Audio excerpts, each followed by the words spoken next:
Bismillahirrahmanirrahim. Assalamualaikum warahmatullahi wabarakatuh. Waalaikumsalam warahmatullahi wabarakatuh. Alhamdulillah di hadana li hadza wa ma kunna linahtadiya lawla an hadana Allah. In tansurullah yansurkum wa yuthabbit aqdamakum. Allahumma shalli ala sayyidina Muhammad wa ala ali sayyidina Muhammad. Ingkang kula hormati kula muliakan dumateng Romo Yai selaku pengasuh pesantren Nurul Amanah. Ingkang kula hormati dumateng Gustiullah selaku penyelenggara pelatihan magot di lingkungan Pondok Pesantren Nurul Amanah, dan tidak lupa kami hormati pula Bapak Sajid selaku ketua dan bidang dari Dinas Koperasi dan UMKM Kabupaten Bangkalan, dan berada dari DLH dan para masyayikh, wabil khusus perwakilan se-Madura Raya pada pelatihan kegiatan magot yang hasil prakarsa dari kerjasama Bank Indonesia dan tim pengembangan One Pesantren One Produk Jawa Timur. Salawat serta salam marilah kita haturkan kepada junjungan kita Nabi Muhammad SAW. Semoga atas limpahan rahmat inayah serta maghfirahnya kita semuanya diberikan kesehatan dan diberikan kemuliaan untuk bisa bersilaturahim, hormat, memuliakan sesama antar pesantren di lingkungan Pondok Pesantren, wabil khusus se-Madura Raya ini yang hari ini difasilitasi oleh keluarga besar Yai dan juga keluarga besar Pondok Pesantren Nurul Amanah. Dan semoga pelatihan untuk magot pada sore hari ini diberikan kelancaran, diberikan kemanfaatan, dan diberikan pengembangan ekonomi berbasis masyarakat, utamanya pada pendampingan untuk bidang perikanan, kemudian bidang pertanian dan juga perkebunan. Dan hari ini Ibu Gubernur selalu menyampaikan bahwasannya core Pondok Pesantren itu pendidikan, dakwah sosial ke masyarakat, tetapi tidak punya core untuk bidang ekonomi. Kenapa tidak punya bidang ekonomi? Karena tidak ada substansi undang-undang yang bentuk pelibatannya terhadap pondok pesantren itu untuk ekonomi. Sehingga Ibu mencanangkan entah itu di Kemenak ataupun di Dinas Pendidikan itu tidak ada core untuk industrialisasi pengembangan ekonomi pondok pesantren berbasis masyarakat.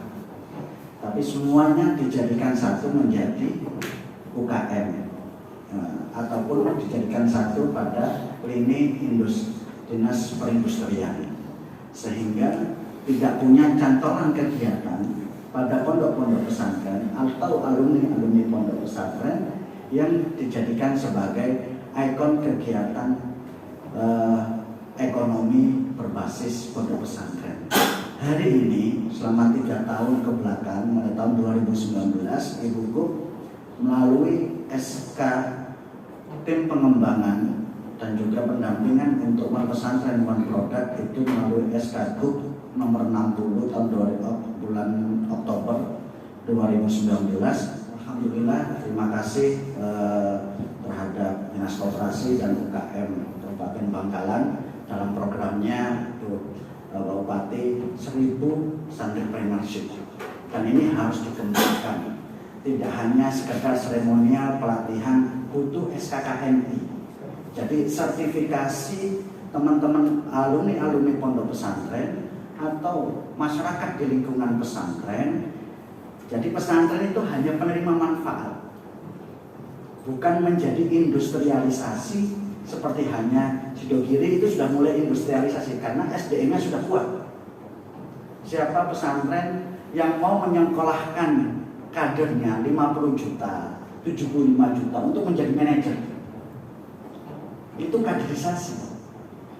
Akhirnya koperasi pondok pesantren di Sidogiri itu settle melalui AMDK-nya itu punyanya pesantren. Tetapi alumni pesantrennya dibuatkan BMT, UGT, kemudian jadilah basmalah itu tadi. Jadi gerakan ekonomi berjamaah dari Sidogiri, Sunan Derajat, kemudian Aliasini, Pasuruan, dalam hal ini yang semoga saja dalam waktu dekat Madura Raya ini menjadi provinsi kan gitu. Amin.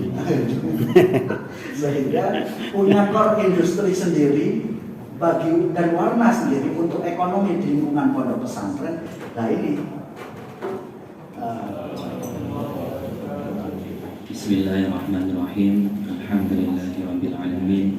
Kenapa kok acara atau pelatihan Magot itu terselenggara? Yang pertama, adanya industri baru di lingkungan pakan, yakni Magot, dan itu belum banyak disentuh oleh kalangan UMKM dan juga dari kalangan pesantren, usaha pesantren sendiri. Kemudian mengapa harus pesantren? Kemarin idealnya itu sebetulnya sederhana, karena pesantren itu punya sampah, hanya itu aja awalnya, hanya punya sampah, dan sampahnya itu sering dibuang saja, kalau tidak dipendam untuk yang organik. Nah, karena itu ada salah satu alternatif bagaimana sampah organik itu dimanfaatkan dan bernilai. Awalnya hanya belatung, maggot. Apa sih maggot, cek jijik kan itu awalnya. Ternyata dari belatung ini, kemarin kita diskusi dengan Bank Indonesia itu, dari maggot ini itu ternyata manfaatnya amat sangat besar sekali. Yang pertama, dari maggotnya sendiri itu dibutuhkan oleh peternak, terutama peternak ikan seperti lele dan lain sebagainya. Saya kemarin di Bangkalan sendiri itu diminta per minggu itu 100 sampai 200 kilo per minggu. Itu untuk perikanan lele, belum ke ayam, unggas dan lain sebagainya. Belum juga yang punya usaha misalkan kayak pemancingan itu. Dan maggot dengan umur sekian itu juga dilirik oleh para pecinta burung yang memiliki suara yang biasa dilomba-lombakan. Dan itu mereka berani hanya berapa maggot yang dikeringkan itu satu kilonya itu berani nyampe 100.000 ke atas. Nah ini peluang, kemarin kita baca peluang. Nah, setelah itu kita ilmiahkan kembali, kita teliti kembali. Ternyata ketika maggot itu dikeringkan menjadi tepung, itu keluar minyak. Dan minyaknya itu diminta oleh Korea untuk menjadi kosmetik. Dan itu sangat mahal sekali. Nah, di sini ada peluang di situ ada peluang ekspor yang waktu itu dilirik oleh teman-teman kita diskusi di Bank Indonesia. Terus kemudian masih banyak lagi besok pemateri insya Allah kita datangkan dari Kementerian Pertanian, Balitbang Malang, dan beliau juga sudah punya desa wisata yang desa wisatanya itu memiliki usaha maggot dan juara 3 se-ASEAN karena bagaimana memberdayakan masyarakat untuk menanggulangi lingkungan, terutama menangani sampah organik, dan juara 3 se-ASEAN. Insya Allah besok beliau akan hadir dan akan memberikan secara ilmiah dan penelitian apa sih maggot dan bagaimana keuntungan dari maggot itu. Bahkan beliaunya itu sampai meneliti sampah yang dikelola itu tidak bau dan bersih. Terus kemudian juga di sini hadir dari Dinas Lingkungan Hidup. Mengapa? Karena memang ngomongin sampah itu punya karakteristik yang macam-macam. Jadi tidak angger sampah kemudian bisa kita manfaatkan, tidak. Jadi sampah sendiri punya karakteristik dan setiap karakteristik itu memiliki nilai value yang berbeda-beda. Misalkan yang organik dan non-organik yang mungkin kita pahami, tetapi lebih dari itu juga memiliki manfaat yang berbeda-beda. Dan yang memiliki kebijakan untuk pengelolaan sampah juga Dinas Lingkungan Hidup. Sehingga adanya Dinas Lingkungan Hidup dengan Dinas Koperasi ini, harapan kami nanti kalau teman-teman pesantren ini bisa mempraktekkan dan memiliki keinginan memberdayakan pesantrennya atau alumninya atau masyarakat sekitar pesantrennya, hal ini bisa menjadi sebuah ekosistem di dalam pengelolaan yang tidak hanya memberikan nilai value bagi pesantrennya, tetapi juga ikut andil di dalam pengelolaan kebersihan sampah, dan itu merupakan satu kewajiban yang sudah selalu diungkapkan oleh Rasulullah, an-nadhafatu minal iman. Nah, ini sebuah motivasi kenapa pelatihan ini itu terselenggara, sehingga terus kemudian Bank Indonesia, wah ini keren, karena baru awal, jarang-jarang orang itu mau pelatihan magot. Terus kemudian apalagi pesantren ngomongin magot, biasanya pesantren itu ngomongin apa? Ngomongin magot. Akhirnya Bank Indonesia yang berkolaborasi dengan OPOP, One Pesantren One Product, inilah kemudian menjadi sebuah holding yang ini kalau memang betul-betul setiap lini itu bisa berkolaborasi, saya kira tadi benar kata Gus Alek, jadi pesantren bukan hanya sekedar mainin proposal, tapi kita juga bisa mainin nilai-nilai ekonomi ini untuk bisa memberdayakan masyarakat, mensejahterakan masyarakat, terus kemudian kemiskinan itu bisa dikurangi dan memberikan kesejahteraan untuk kalangan seluruh masyarakat.